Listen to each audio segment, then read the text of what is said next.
Good morning বন্ধুরা, তোমরা কেমন আছো? আশা করি তোমরা সবাই ভালো আছো। যে যেখান থেকে আমার ভিডিওটা দেখছো তাদেরকে জানাই অনেক অনেক ভালোবাসা, বড়দের আশীর্বাদ আর ছোটদের ভালোবাসা নিয়ে সুন্দর সকাল থেকে একটা মিষ্টি ব্লগ তোমাদের সাথে স্টার্ট করলাম। ঘুম থেকে উঠেই কিন্তু আমার বাসি কাজ করা শুরু হয়ে গেছে। আর আজকে সকালবেলা উঠেই কিন্তু পাম্পের জল ভরেছি, আর ভরে এদিক ওদিকে একটু করে আজকে ঘরগুলো একটু ঝাড় দিচ্ছিলাম। 2-3 দিন হয়ে গেছে এদিকের ঘরগুলো না ঝাড় দেওয়া হয় না।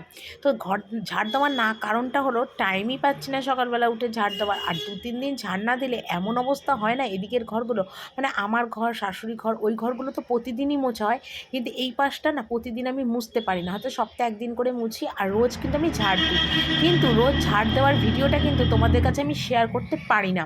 কারণ ওই যে বললাম, সময় টাইম কিছুই হয় না, নয় আগে করি নয় পরে করি। আর 2 দিন না ঝাড় দিলে এত ধুলো হয়, তোমাদের কি বলবো। আর এই ঘরের মেঝেটা কিন্তু পুরো লাল মেঝে, আর লাল মেঝেটা না মানে ধুলোতে না পুরো সাদা হয়ে যায়, তোমরা নিশ্চয়ই দেখেই বুঝতে পারছো। আর এমনিতে সকালবেলার টাইমটা একটু খোলা থাকে, কিন্তু আমি পরে বন্ধ করে দিই। কিন্তু আমাদের বাড়ির লোক সারা দিন এই জানলা দরজাগুলোকে খুলে রাখে, আর জানলা দরজাগুলো খুলে রাখার জন্য এই ঘরটা আরও ধুলো হয়ে যায়। মানে কি বলতো, আসলে নিজেরা তো করে না, সেই জন্য বোঝে না লোকের কাজটার মর্মটা, যে একটা মানুষ একার ওপর সমস্ত কাজগুলো করে, তো তার ওপর একটু মায়া দয়া ধরি না, সেই সব কোনো ব্যাপার কিন্তু আমার বাড়িতে নেই। ওই খুলে রাখলো, করার লোক যখন আছে, মোছার লোক, ঝাড়ার লোক, পরিষ্কার করার লোক যখন আছে, তাহলে আর অসুবিধে কী আছে, খোলাই থাক। কিন্তু আমি আমার বাড়িতে কিন্তু বলেছি যে জানলা দরজাগুলো 2 ঘন্টা করে খুলে রেখে বন্ধ করে দিতে হবে, নয়তো কিন্তু প্রচণ্ড ধুলো হবে। 2 দিন ঝাড় দেনি, তার নমুনাটা তোমরা একবার দেখো কি অবস্থা। আর এরকমভাবে তো বাড়িঘর রাখে না বলো, সবসময় কিন্তু গৃহস্থ বাড়িতে বাসি ঘরগুলো ঝাড় দিয়ে দিতে হয়। তো আমি সেগুলো দিচ্ছি দেখো, আর কি করব, একা হাতেই ক্যামেরা ধরছি আর একা হাতেই দেখেছো একটা ঘর থেকে কতটা ধুলো বেরোলো, কোনো নোংরা কিন্তু না, শুধু রাস্তার ধুলোগুলো আমাদের ঘরে এসে ঢোকে। তার একটাই কারণ, জানলা দরজা খোলা থাকে বলে। তারপর ওদিকগুলো ঝাড়লাম, তারপর ওদিকে দোতলা তিনতলা সিঁড়িগুলো সমস্ত একটা একটা করে ঝেড়ে নিচ্ছি। আর এই সিঁড়িটা আবার ধুলো হওয়ার কারণ কি জানো, আমাদের শাশুড়ি ঘরের যত বিছনা আছে সমস্ত সিঁড়িতে এসে ঝাড়ে, আর সেই ঝাড়ার ধুলোগুলো এই সিঁড়ির মধ্যে এসে পড়ে। নয় কিন্তু এতটা নোংরাও কিন্তু আমাদের ঘরে হওয়ার কথা না। তো যাই হোক, সকাল সকাল আগে মানে ঝাড়াঝাড়ি পরিষ্কারগুলো আর কি সেরে নিচ্ছি। তারপরে বাসন মাজবো, টুকটাক জামা কাপড় আছে সেগুলো কাচবো, মানে যেগুলো আমার রোজকার কাজ আর কি, সেগুলো করব। তো ওগুলো করতে করতেই আমার তো মানে মোটামুটি 2 ঘন্টার টাইম পেরিয়ে যায়। মানে বাসন মাজা, ঘর মোছা, কাপড় কাচা, 1.5 ঘন্টার টাইম লাগে মোটামুটি এতগুলো কাজ করতে। তাও কিন্তু আমি অনেক তাড়াহুড়ো করে কাজগুলো সারি। তারপরে আছে স্নান করা, কারণ এখন কিন্তু আমি রোজ সকালবেলা স্নান করে তারপরে কিন্তু আমি সমস্ত কাজকর্মগুলো কিন্তু করি। তাতে আমার অনেকটা সুবিধা হয়, বেলার দিকে একটু হলেও আমি রেস্ট পাই।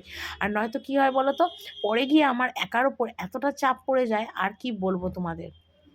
তো যাই হোক, এখানে দেখো একদম ভালো করে ঝাড়-ঠাড় দিয়ে পরিষ্কার করে চৌকাঠের মধ্যে ঢালবো একটু জল। কেন, আমি যখনই ঘর ঝাড় দিই বা মুছি, তখন কিন্তু প্রতিদিন আমি সকালবেলা করে চৌকাঠে জল ঢালি। চৌকাঠে বলে গৃহস্থ বাড়িতে সকাল সকাল জল ঢালাটা কিন্তু খুব ভালো।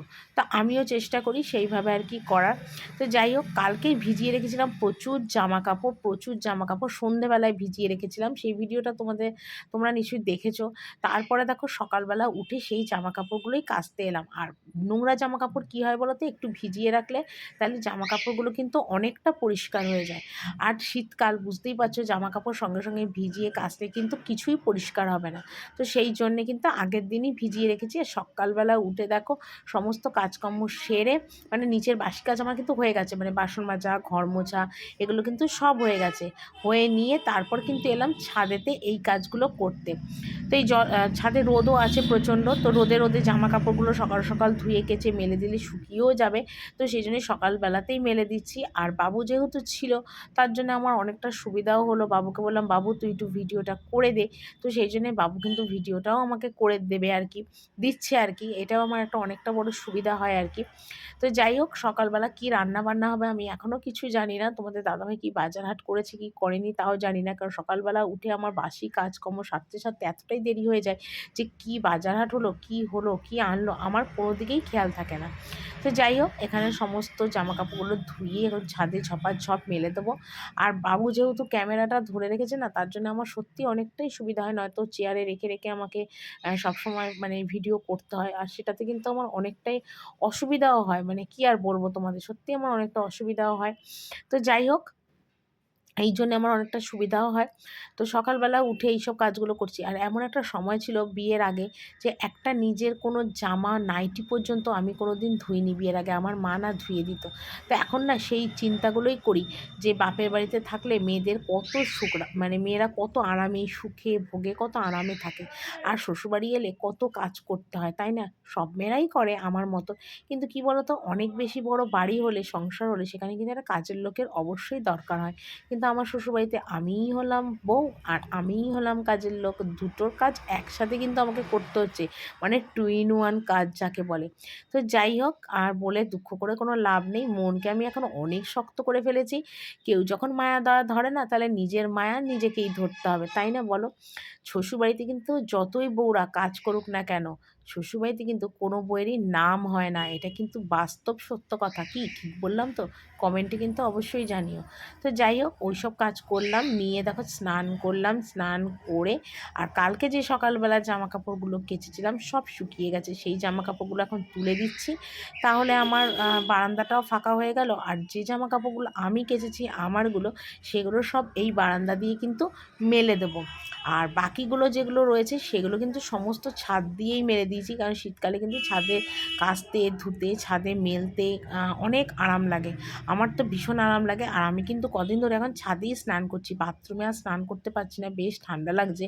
এখনও কিন্তু আমি গরম জলও ধরিনি, ঠান্ডা জলেই কিন্তু আমি এখনও স্নান করি। দেখা যাক কদিন গরম জল ছাড়া স্নান করতে পারি, মানে চেষ্টা করছি আর কি, যে ঠান্ডা জলটায় মানে যতদিন পারি আর কি ঠান্ডা জলে স্নান করার। তো এখন দেখা যাক কি করা যায়। তো যাই হোক, জামা কাপড়গুলো সমস্ত এখান দিয়ে মেলে দিচ্ছি। আর তো এগুলো সব এখন মেলে দিচ্ছি, দিয়ে নিচে যাব। আর ওদিকে তোমাদের দাদাভাই তো প্রচণ্ড চিল্লাচিল্লি শুরু করে দিয়েছে, এতক্ষণ ধরে কী করছো। আর সকালবেলা উঠে যদি এই কাজগুলো না করি তাহলে আমার পক্ষে অনেকটা অসুবিধা হয়ে যায়। আর সেই জন্যই সকালবেলা উঠে কাজ করতে হয়। আর এখন শীতের বেলা অনেকটাই ছোট হয়ে গেছে, আর এইসব বেলার দিকে কাচা ধোয়া করা কিন্তু একদমই সম্ভব না। কারণ আমার তো আবার ঠান্ডার দোষ আছে, একটু জল টল কাটলে, বেশি স্নান টান করলে আমার কিন্তু একদম ঠান্ডা লেগে যায়। তো সেই জন্য কিন্তু সকালবেলা করেই কাজগুলো সারি। আর আমার তাতে কিন্তু সত্যি অনেকটাও সুবিধা হয়। তো এখানে সমস্ত জামা কাপড়গুলো মেলে দিলাম, স্নান করে একদম চলে এলাম। আর খুব তাড়া করছি আজকে, কারণ শাশুড়ির সাথে ছেলে যাবে ঠাকুর ঘরে, তো সেই জন্যে তাড়া করছি। আর এখানে দেখো আজকে খিচুড়ি হবে, পাঁপড় ভাজা হবে, আর চাক আলু ভাজা হবে, নিরামিষ আজকে। তো এখানে দেখো ডাল ভাজছি, আর এই যে গোবিন্দভোগ চাল, আর এই যে পাঁপড়। আর আলু ভাজার জন্য চাক আলুটা এখনও কাটিনি, খিচুড়িটা বসিয়ে দিয়ে তারপরে কিন্তু আমি কাটবো। টুকিটাকি চায়ের বাসন ছিল সেগুলোও ধুলাম। তারপর তো বাসন কোসন রাজস্বকৃত, তোমাদের আর কি বলবো। এই দেখো চুবড়িতে সব বাসন ফাসন মেজে রেখেছি। আর এইটুকুনি রান্না আজকে, আর বিশেষ কিছু নেই, ওবেলা রান্না ওবেলা দেখা যাবে। এখন আপাতত এইটুকুনি রান্না ঝপাঝপ আমি করে নিই। তোমাদের আজকে একদম হালকা ফালকা রান্নাটা নিরামিষ দেখিয়ে দিই।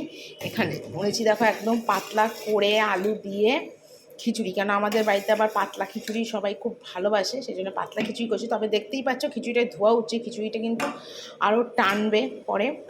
আর এখানে করেছি চাক করে আলু ভাজা খিচুড়ি দিয়ে খাওয়ার জন্যে, আর করেছি 2 প্যাকেট পাঁপড় ভাজা। ঠিক আছে, এই ছিল আজকে দুপুরের মেনু।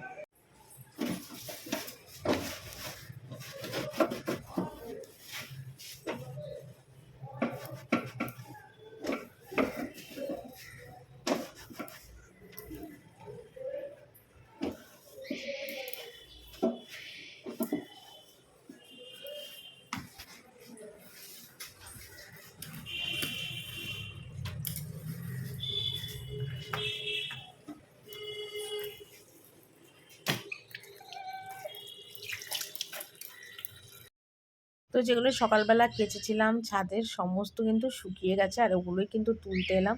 তবে তোমাদের দাদাভাইয়ের প্যান্টগুলো আবার শুকোয়নি, ওগুলো ভেজা আছে। আর পাতলা যেগুলো আছে সুতি, সেগুলো কিন্তু সমস্ত শুকিয়ে গেছে, তো সেগুলোই তুলতে এলাম। আর বাবু কিন্তু এখন স্নান করতে এসছে। তো যেহেতু স্নান করতে এসছে, তাই ওকে বললাম বাবু তুই একটুখানি ভিডিওটা আমার করে দে। আর ছাদে না সত্যি রোদে একটু দাঁড়াতে, মানে কাজ করতে যা আরাম এখন লাগছে না, কি বলবো তোমাদের। তো যাই হোক, এই সবগুলো সমস্ত কিছু সারলাম, এদিকে চাদর টাদরগুলো সব তুললাম।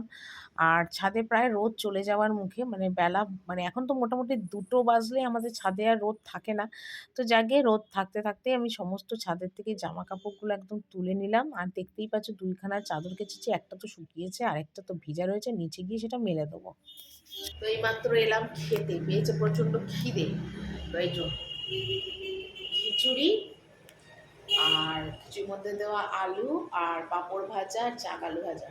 তো চলো এই দিয়ে আমি এখন খেয়ে নিই, পাতলা করে খিচুড়িটা করেছি, প্রচণ্ড খিদে পেয়েছে।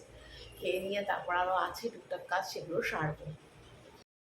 তো খেয়ে দিয়ে চলে এলাম। তো আজকে আর বিছানার চাদরটা চেঞ্জ করব না। আর যেহেতু চেঞ্জ করব না, সেই জন্য বিছানার কোনো জামা কাপড়গুলো তুললাম না, কারণ আমি ধোয়া বিছনায় সবসময় জামা কাপড় তুলে ভাঁজ করি।